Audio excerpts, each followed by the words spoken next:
I love my 4 years at the University of Maryland, even though I don't recognize it anymore. I started in 1951 and graduated in 1955.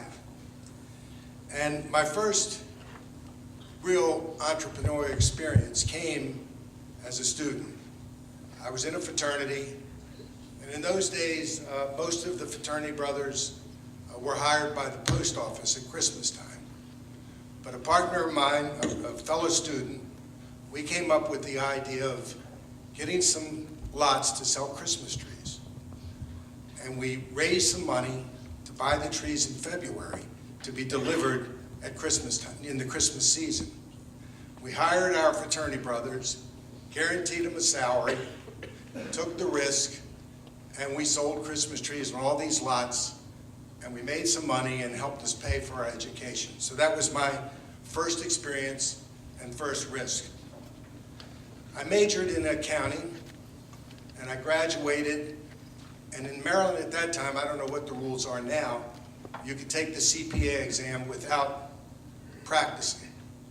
So I took the exam and passed. And suddenly I was a CPA. So my sister had a friend who was an individual practitioner, and she talked to him about hiring me, which he did for $5,000 a year. And he sent me to do the books of a filling station in the suburbs here. I don't know if it still exists, called Kensington Esso. And I was doing the books and wiping off the grease.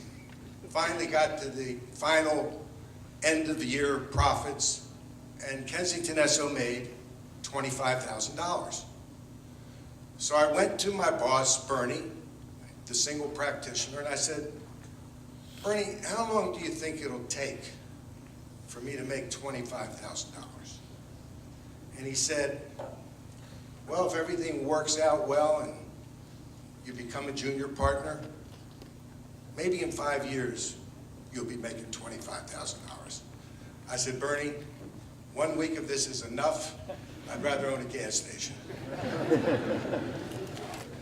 And I'm not going to bore you with all of the other entrepreneurial things that I did or risks that I took. I think I'll just start with the fact that I, at one time, was an executive with the Philadelphia Eagles. I heard that the National Hockey League was expanding, and I thought it would be a great thing to have in Philadelphia.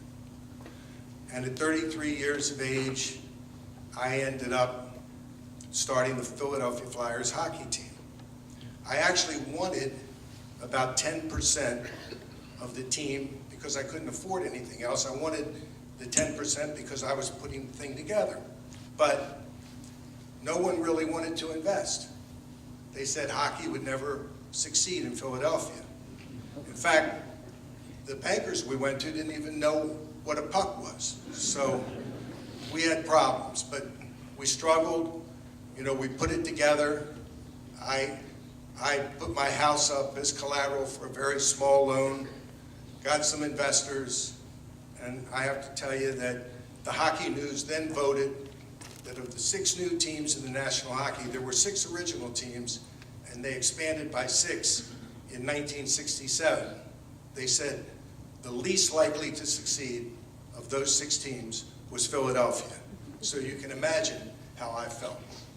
But fortunately, we put a nice team together. In our 7th year of existence, we won our first Stanley Cup. So that was something that, you know, started me on the way. And since then, my philosophy of business has been to do what you do well and grow it. So we had the Spectrum. We started a management company that's now called SMG. It was called Spectacor Management Group. Manages arenas, stadiums, convention centers throughout the world. I sold it, and a couple years later started another one called Global Spectrum, which actually is the 2nd largest in the world. Started our own television company called Prism, a pay cable company in the old days. We then recently started Comcast sports nets that are now all over the country. We have a concession company that does concessions in arenas, stadiums, convention centers called Ovations. We have a ticketing company. So all of that grew, and we have about 10,000 employees. So my father once told me, if you don't do anything, you can't do anything wrong. And I've always lived by that motto. So follow your gut. If you have an idea, take a chance, and more often than not, the reward will be worth the risk. I'm really thrilled to be here, and I wish all of you the very best.